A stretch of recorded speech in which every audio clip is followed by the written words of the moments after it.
En 78 años de vida, jamás pensé que mis propios hijos intentarían asesinarme por dinero, pero ese mensaje en la playa me salvó la vida. Antes de continuar, suscríbete al canal, activa la campanita porque todos los días tenemos nuevas historias. Deja tu like y cuéntanos en los comentarios desde qué ciudad nos estás viendo. Me llamo Joaquín Morales Serrano, tengo 78 años y lo que voy a contarles cambió mi vida para siempre. Era el 15 de julio de 2023, un sábado perfecto de verano en las playas de Valencia. Hacía 2 años que había enviudado desde que perdí a mi querida Rosa en septiembre de 2021 y mis hijos, Sergio, Cristina y Raquel, habían insistido en que pasáramos el día juntos como familia. Debo confesar que me emocioné. Desde la muerte de Rosa, mis relaciones familiares se habían vuelto más distantes. Sergio tenía 55 años y siempre parecía ocupado con sus negocios. Cristina, de 52, vivía absorta en su mundo de lujos. Y Raquel, la menor con 48 años, apenas me visitaba. Pero ese día parecían diferentes, más atentos, más cariñosos. Estábamos instalados bajo una sombrilla azul, cerca del chiringuito El Mediterráneo. El mar estaba tranquilo, las gaviotas volaban en círculos, y yo observaba a las familias disfrutar del día. Mis hijos charlaban animadamente sobre sus vidas, sus trabajos, y por primera vez en mucho tiempo me sentía parte de algo. Fue entonces cuando sonó mi teléfono. Las 14:47 horas exactamente. Un número desconocido. Normalmente no contesto llamadas de números que no reconozco, pero algo me impulsó a mirar el mensaje que acababa de llegar. Sal discretamente, no digas nada a tus hijos. Sentí un escalofrío que no tenía nada que ver con la brisa marina. ¿Quién podía enviarme algo así? ¿Y por qué específicamente mencionar a mis hijos? Miré a Sergio, Cristina y Raquel, que seguían conversando como si nada hubiera pasado, pero ahora sus risas me sonaban extrañas, casi forzadas. El teléfono vibró otra vez. Otro mensaje del mismo número. Es urgente. Tu vida depende de ello. Estoy en el aparcamiento, coche rojo. Confía en mí. Mi corazón comenzó a latir con fuerza. Durante toda mi vida he sido un hombre precavido, pero también he aprendido a confiar en mi instinto. Y mi instinto me gritaba que algo estaba terriblemente mal. Me siento un poco mareado, mentí, levantándome lentamente de la tumbona. Creo que ha sido demasiado sol. Voy a dar un paseo corto para refrescarme. Sergio se incorporó inmediatamente. ¿Quieres que te acompañe, papá? No, respondí con una sonrisa que esperaba pareciera natural. Solo necesito caminar un poco. Volveré enseguida. Cristina me miró con lo que parecía preocupación genuina. Ten cuidado, papá, no te alejes mucho. Caminé hacia el aparcamiento con pasos que intentaba que fueran casuales, pero mi mente corría a 1000 por hora. ¿Quién sabía que estaba aquí? ¿Quién conocía a mis hijos lo suficiente como para enviarme una advertencia tan específica? Entonces la vi. Una mujer de aproximadamente 35 años, cabello castaño recogido en una cola, esperaba junto a un Seat León rojo. Sus ojos mostraban una mezcla de nerviosismo y determinación que reconocí inmediatamente. «¿Nerea?», susurré, incrédulo. Nerea Jiménez Castro trabajaba como empleada doméstica en casa de Sergio desde hacía 8 años. La conocía bien, era una mujer responsable y discreta, madre soltera de una niña llamada Valeria de 8 años. Siempre había mostrado respeto hacia mí, y yo, a cambio, me había asegurado de que Sergio la tratara bien y le pagara un salario justo. «Don Joaquín», dijo con voz temblorosa, «gracias por venir. Sé que esto debe parecerle muy extraño, pero necesito que me escuche con atención. Su vida está en peligro». El mundo pareció detenerse a mi alrededor. El ruido de los niños jugando en la playa, el sonido de las olas, el murmullo de las conversaciones. Todo se desvaneció mientras procesaba sus palabras. «¿De qué estás hablando, Nerea?». Ella miró nerviosamente hacia la playa, donde mis hijos seguramente se preguntaban por qué tardaba tanto. «No podemos hablar aquí. Súbase al coche, por favor. Tengo algo que enseñarle». Mi instinto me decía que confiara en ella. Durante 8 años, Nerea había demostrado ser una persona íntegra y leal. Si se arriesgaba tanto para advertirme de algo, tenía que ser grave. Me subí al asiento del pasajero y ella arrancó inmediatamente. «Don Joaquín», comenzó mientras manejaba hacia una zona más tranquila, «lo que voy a decirle va a ser muy difícil de creer, pero sus hijos están planeando hacerle daño». Las palabras de Nerea resonaron en mi cabeza como campanas de alarma. Mis hijos, planeando hacerme daño. Era imposible de creer, pero la seriedad en su rostro me obligó a escuchar. Detuvo el coche en una zona industrial apartada, lejos de miradas curiosas. Con manos temblorosas, sacó su teléfono móvil. «Don Joaquín, trabajo en casa de Sergio desde 2015. Ayer, mientras limpiaba su despacho, encontré unos papeles que me hicieron sospechar. Pero lo que descubrí después...» Su voz se quebró. Tomé fotografías como prueba. Deslizó la pantalla y me mostró la primera imagen. Era un documento bancario con mi firma, pero yo no recordaba haberlo firmado jamás. «¿Reconoce esta firma, don Joaquín?» Examiné la pantalla con detenimiento. Era indudablemente mi letra, mi rúbrica característica, pero algo me perturbaba profundamente. La fecha indicaba el 8 de julio de 2023, apenas una semana atrás. «Sí, es mi firma, pero...» Intenté recordar. «Espera, fue el día del asado en casa de Sergio. Me pidieron firmar varios papeles, dijeron que eran trámites rutinarios para el seguro médico familiar». Nerea asintió gravemente. «Eso pensé. Pero mire qué documento firmó realmente». Amplió la imagen. Mis ojos se abrieron con horror. No era ningún seguro médico. Era una autorización de transferencia bancaria por 950.000 euros, toda mi fortuna, los ahorros de una vida entera de trabajo honesto. «Esto no puede ser real», murmuré, sintiendo cómo la sangre se helaba en mis venas. «Hay más», continuó Nerea mostrándome otra fotografía. Esta vez era un poder notarial que me otorgaba poderes absolutos sobre mis bienes a Sergio. Y esto, la tercera imagen, me dejó sin respiración. Era un borrador de testamento, claramente falsificado, donde legaba todo mi patrimonio a mis 3 hijos, eliminando cualquier donación caritativa que había planificado hacer a la parroquia. Pero, ¿cómo es posible? Yo estaba consciente cuando firmé. Recuerdo perfectamente ese día. Nerea me miró con compasión mezclada con urgencia. «Don Joaquín, ¿recuerda sentirse extraño después de comer? Mareos, confusión, somnolencia». Un escalofrío recorrió mi columna vertebral. Efectivamente, recordaba haber sentido un cansancio inusual esa tarde. Había atribuido el malestar al calor y a mi edad, pero ahora pensé que era el vino, admití débilmente. «Encontré esto en la cocina de Sergio», dijo, mostrándome otra foto. Era un frasco pequeño con etiqueta médica. Bromazepam 6 miligramos. También había restos de un líquido incoloro que desconocía. Mi mente trabajaba febrilmente conectando los puntos. El almuerzo familiar tan insistente, mi extraña somnolencia, los documentos que firmé sin leer completamente porque confiaba en mi familia, me drogaron, susurré, más para mí mismo que para ella. «Eso creo. Sí, pero lo peor aún está por venir». Nerea respiró profundamente antes de continuar.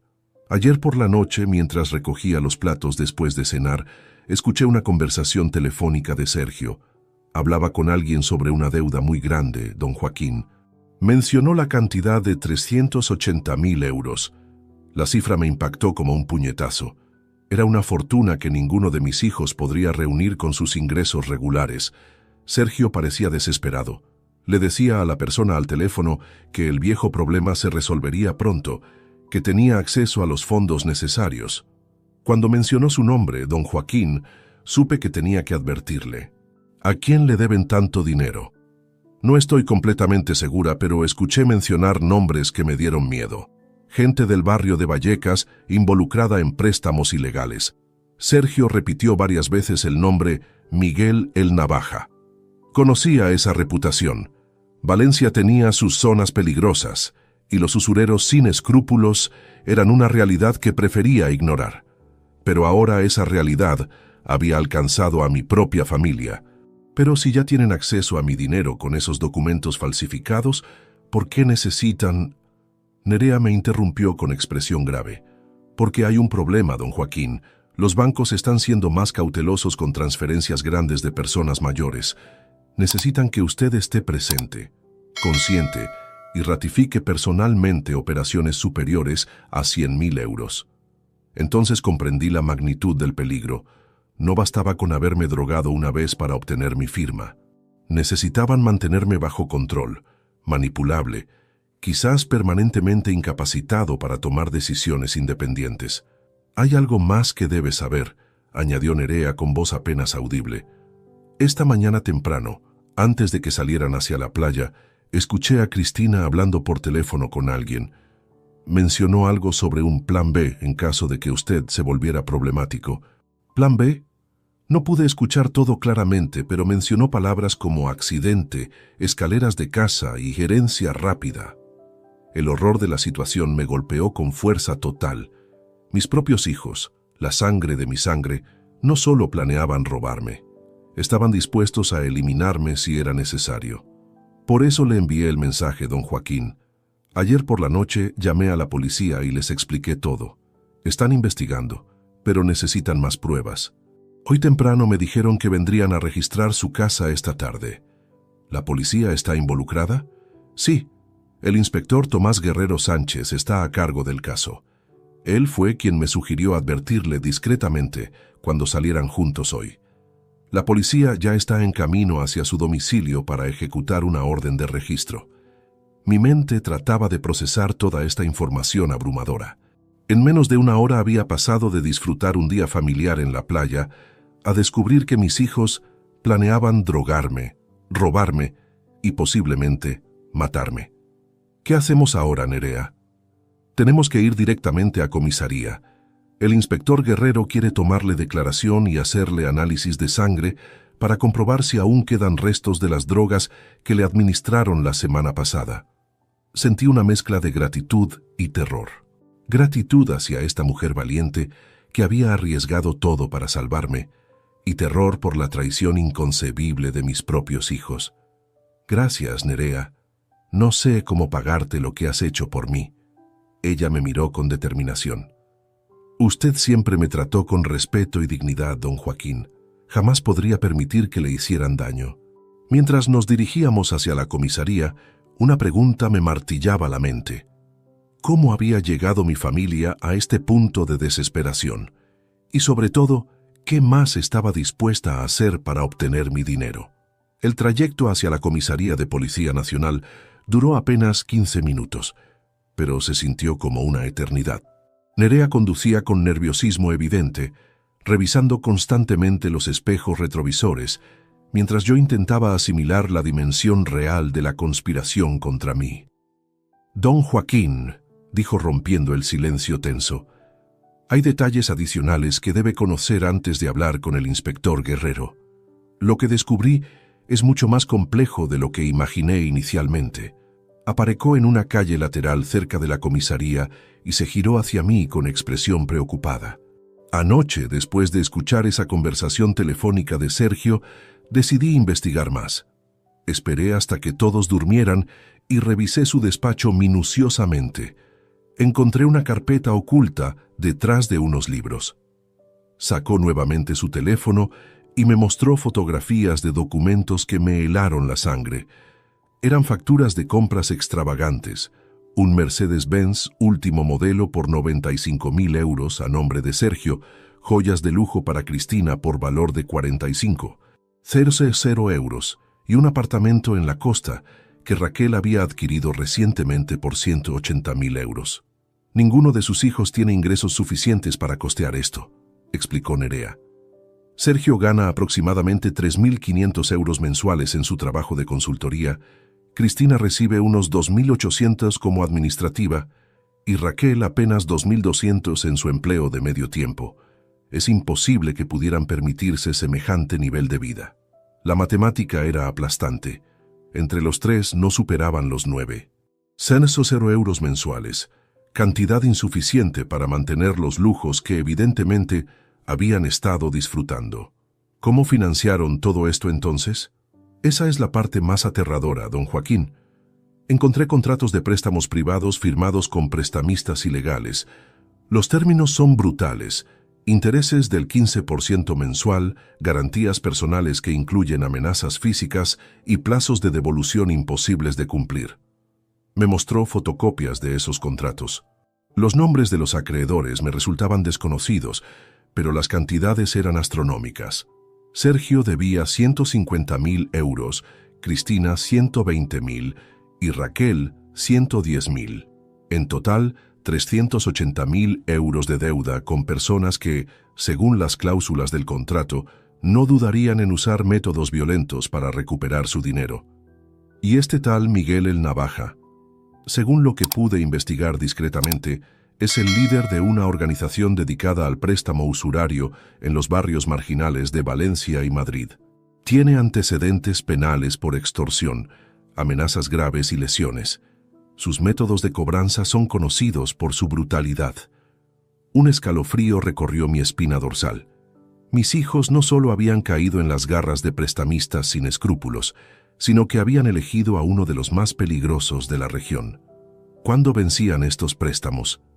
Nerea revisó sus fotografías. El plazo final era el 20 de julio de 2023, es decir, dentro de 5 días. Si no pagaban la totalidad, las consecuencias serían severas.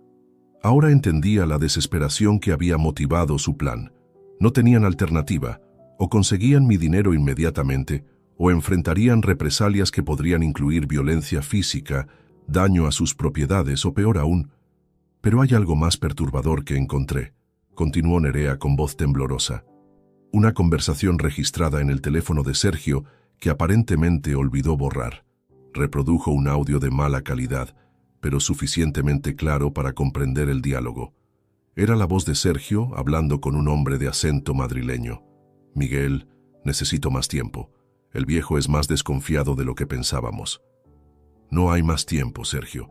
¿Sabes cuáles son las reglas? 380.000 euros antes del jueves, o empezamos con los correctivos. Tengo un plan. Mi padre tiene casi 1 millón guardado. Solo necesito que esté cooperativo. ¿Y si no coopera? Hubo una pausa larga antes de que Sergio respondiera con frialdad que me destrozó el corazón. Entonces tendremos que acelerar su partida. Un accidente doméstico, algo natural para un hombre de su edad. La herencia se procesaría en semanas. Las lágrimas comenzaron a brotar de mis ojos. Escuchar a mi propio hijo planificar mi muerte con tal frialdad era más doloroso que cualquier traición financiera. ¿Cuándo grabaste esto? Anteayer por la noche. Sergio habló desde el jardín, creyendo que nadie lo escuchaba, pero dejó la ventana de su dormitorio abierta y su teléfono estaba conectado a un grabador automático que usa para sus reuniones de trabajo. ¿Los otros están al tanto del plan? Completamente. Encontré mensajes de WhatsApp entre los 3 hermanos coordinando los detalles. Cristina había investigado sobre medicamentos que podrían simular un ataque cardíaco natural. Raquel había consultado discretamente con una funeraria sobre procedimientos de cremación rápida. La magnitud de su conspiración me abrumaba. No era una decisión impulsiva, motivada por la desesperación financiera. Era un plan meticulosamente elaborado, donde cada hermano tenía responsabilidades específicas para asegurar mi eliminación y el acceso inmediato a mi herencia. ¿Qué tipo de drogas usaron conmigo la semana pasada? Según lo que encontré, una combinación de bromazepam, un ansiolítico poderoso, mezclado con un derivado líquido conocido como cetrolum. Esta segunda sustancia produce confusión temporal, pérdida de memoria a corto plazo y una sensación de confianza excesiva que hace que las víctimas firmen documentos sin cuestionarlos. ¿Dónde consiguieron esas sustancias? Cristina trabaja en una empresa farmacéutica. Tiene acceso a medicamentos controlados y conoce sus efectos. Aparentemente había estado preparando esta mezcla durante semanas. El puzzle comenzaba a completarse. No había sido coincidencia que me invitaran a ese almuerzo familiar, ni que insistieran tanto en que probara el vino especial que habían comprado para la ocasión. Todo había sido calculado para incapacitarme temporalmente y obtener mi firma en documentos que no recordaba haber leído completamente. Nerea, ¿por qué decidiste arriesgarte tanto para ayudarme? Podrías haber simplemente renunciado y buscado otro empleo. Ella me miró con una mezcla de determinación y emoción. Don Joaquín, usted fue la única persona que me trató con dignidad cuando más lo necesitaba. Cuando Valeria nació y me convertí en madre soltera, usted se aseguró de que Sergio me diera permiso de maternidad pagado. Cuando mi hija estuvo enferma el año pasado, usted personalmente pagó las facturas médicas sin que yo se lo pidiera. Sus palabras me conmovieron profundamente. Además, continuó, si permitía que lastimaran a una persona tan buena como usted, ¿qué tipo de ejemplo sería para mi hija? Algunos principios valen más que cualquier empleo. Mientras nos dirigíamos finalmente hacia la entrada de la comisaría, una certeza terrible se asentó en mi mente. La familia que había amado y protegido durante décadas estaba dispuesta a asesinarme por dinero. Y si no actuaba inmediatamente, dentro de 5 días podría estar muerto. Mientras esperábamos en la sala de la comisaría a que el inspector Guerrero nos atendiera, mi mente comenzó un viaje doloroso hacia el pasado. Las revelaciones de Nerea habían abierto una herida profunda, pero también me obligaron a reexaminar los últimos 2 años de mi vida con una claridad devastadora. Todo comenzó el 23 de septiembre de 2021. Rosa, mi compañera de 52 años de matrimonio, falleció tras una batalla de 6 meses contra el cáncer de páncreas. Recuerdo vívidamente cómo mis hijos se comportaron durante esos días finales. Atentos, cariñosos, aparentemente devastados por la pérdida inminente de su madre. Pero ahora, con esta nueva perspectiva, ciertos detalles que había interpretado como amor filial adquirían un significado siniestro. Durante las últimas semanas de vida de Rosa, Sergio había insistido repetidamente en conocer los detalles financieros familiares. Decía que era importante estar preparado para ayudarme con los trámites burocráticos después del funeral. Cristina había sido quien más preguntaba sobre mis ahorros y planes de jubilación. «Papá, queremos asegurarnos de que tengas todo lo que necesitas», repetía constantemente. En aquel momento, interpreté su insistencia como preocupación genuina por mi bienestar futuro. Raquel, la menor, había sido más sutil. Se ofrecía a acompañarme a citas médicas y reuniones bancarias, siempre con la excusa de apoyar a papá en estos momentos difíciles. Nunca sospeché que estaba memorizando información sobre mis cuentas e inversiones. Los primeros meses después del funeral fueron los más oscuros de mi existencia. La casa se sentía vacía, silenciosa, llena de recuerdos que me ahogaban. Rosa había sido mi ancla, mi razón de levantarme cada mañana. Sin ella, me sumergí en una depresión profunda que casi me consume. Fue entonces cuando encontré refugio en la fe. La parroquia de San Miguel se convirtió en mi santuario. Padre Antonio Romero Gil, un hombre sabio de 65 años, me acogió con comprensión y paciencia. Comencé asistiendo a misa dominical, luego a los servicios entre semana y finalmente me convertí en un feligrés diario. «Don Joaquín», me decía el padre Antonio, «el dolor que siente es la otra cara del amor que compartió con Rosa. No huya de él, acéptelo como parte de su conexión eterna con ella». Sus palabras me consolaron y gradualmente encontré paz en la oración, en la meditación, en la sensación de formar parte de algo más grande que mi propio sufrimiento. La iglesia me dio estructura cuando mi vida carecía de propósito, y comunidad cuando la soledad amenazaba con destruirme. Durante este período de renovación espiritual, mis hijos intensificaron sus visitas. Al principio me emocioné pensando que finalmente habíamos desarrollado los vínculos familiares que Rosa siempre había deseado. Sergio venía los martes por la tarde, Cristina los jueves y Raquel los sábados. Parecía una rutina perfecta de apoyo familiar. Pero ahora, recordando esas visitas con nueva perspectiva, reconocía patrones inquietantes. Siempre preguntaban sobre mi salud de manera específica. ¿Tomaba medicamentos? ¿Tenía dificultades para recordar cosas? ¿Había considerado establecer un poder legal para emergencias médicas? Las preguntas sobre dinero eran constantes pero disfrazadas de preocupación. Papá, ¿has pensado en consolidar tus ahorros en una sola cuenta para simplificar la gestión? ¿No sería más conveniente tener acceso online a tus fondos? ¿Has actualizado tu testamento después de la muerte de mamá? Sergio había sido particularmente insistente sobre este último punto. En enero de 2022, apenas 4 meses después del funeral, me presionó para visitar al notario por precaución. En aquel momento cedí porque parecía una sugerencia sensata de un hijo responsable. Recordaba vívidamente esa visita notarial.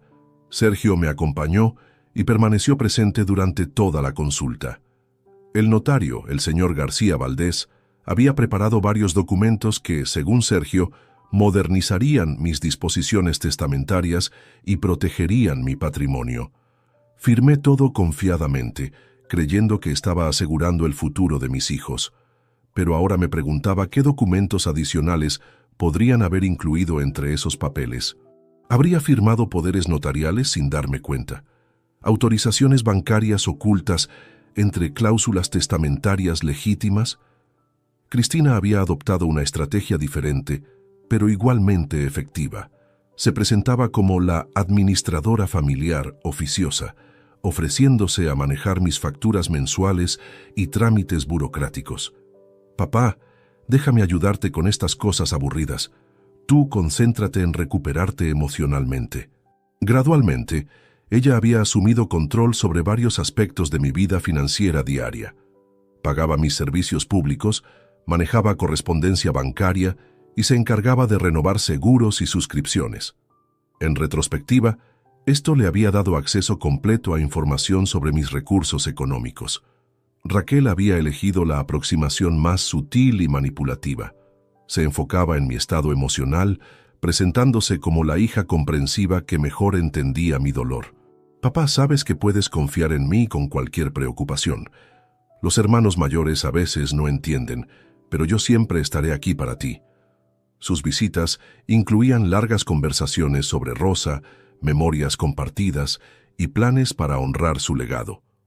Durante estas charlas íntimas, Raquel extraía información sobre mis intenciones caritativas, mis deseos de donar a la parroquia y mis planes para el futuro. Ahora comprendía que cada hijo había desarrollado una especialidad dentro de su conspiración. Sergio manejaba los aspectos legales y notariales, Cristina controlaba la administración financiera cotidiana y Raquel manipulaba mi estado emocional para mantenerme vulnerable y confiado. El cambio más significativo había ocurrido en los últimos 6 meses. Sus visitas se volvieron más frecuentes, pero también más tensas.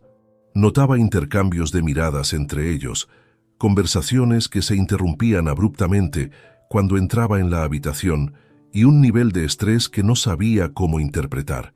En junio de 2023, Sergio había sugerido esas reuniones familiares regulares en su casa. Papá, ahora que estás mejor emocionalmente, deberíamos pasar más tiempo juntos como familia. Mamá habría querido vernos unidos. Esos almuerzos dominicales en casa de Sergio se convirtieron en eventos semanales que yo esperaba con alegría genuina. Finalmente, parecíamos haber encontrado la armonía familiar que Rosa había soñado. Pero evidentemente, para mis hijos, esos encuentros tenían un propósito completamente diferente: estudiar mis rutinas, evaluar mi estado mental y preparar el terreno para su plan final. El almuerzo del 8 de julio, cuando me drogaron para obtener mi firma, había sido simplemente la culminación de meses de preparación meticulosa. No fue un acto impulsivo de desesperación, sino el resultado de una estrategia cuidadosamente planificada para acceder a mi patrimonio.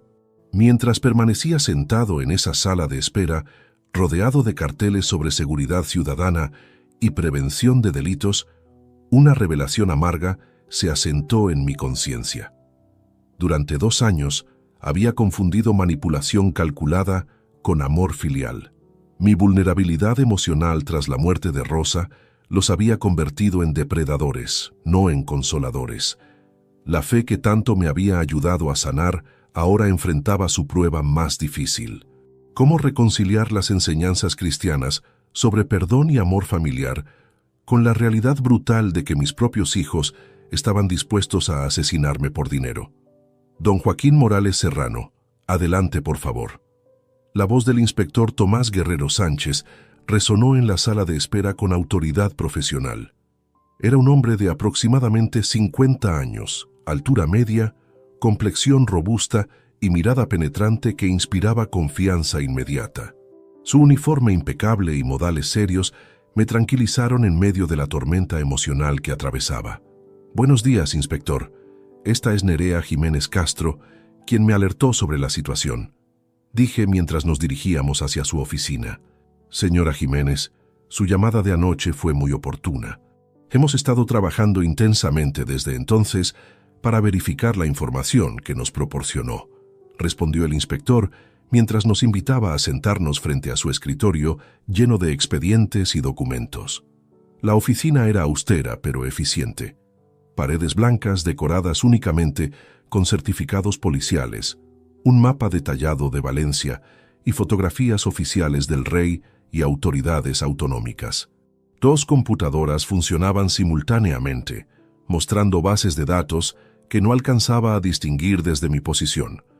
Don Joaquín, antes de proceder con su declaración formal, necesitamos realizarle análisis médicos urgentes.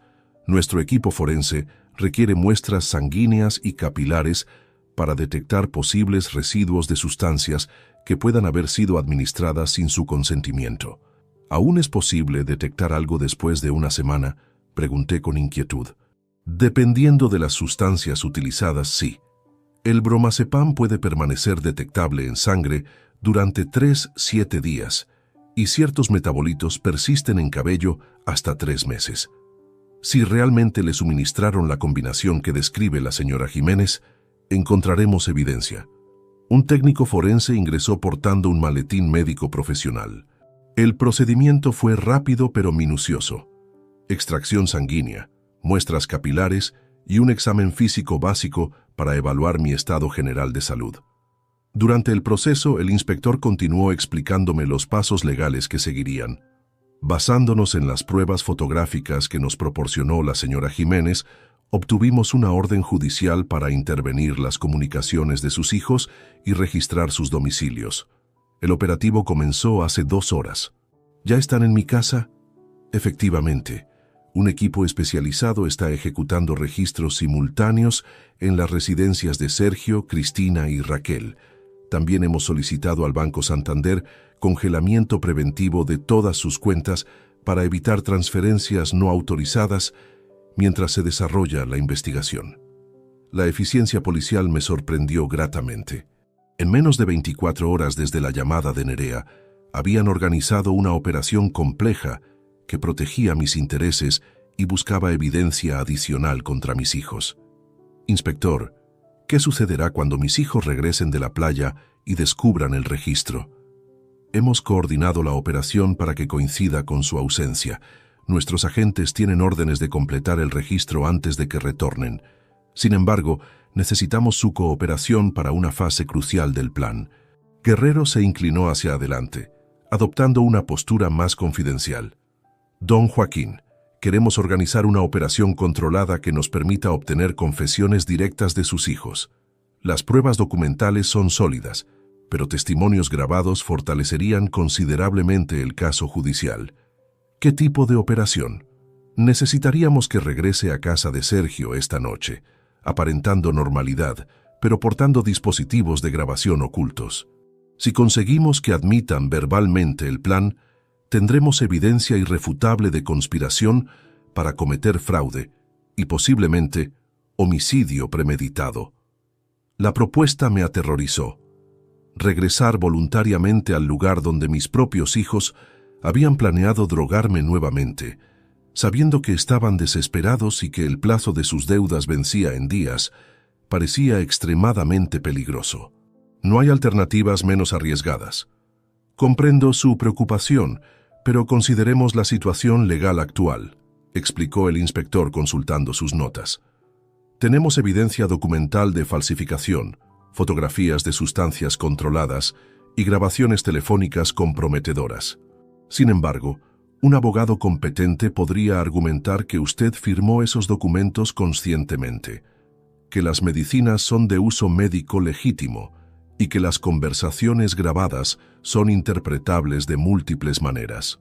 Nerea, quien había permanecido silenciosa durante la conversación, intervino con determinación. Don Joaquín, yo estaré allí para protegerlo. Puedo asegurarme de que no consuma nada que ellos le ofrezcan y mantener comunicación constante con la policía. La señora Jiménez tiene razón, confirmó Guerrero.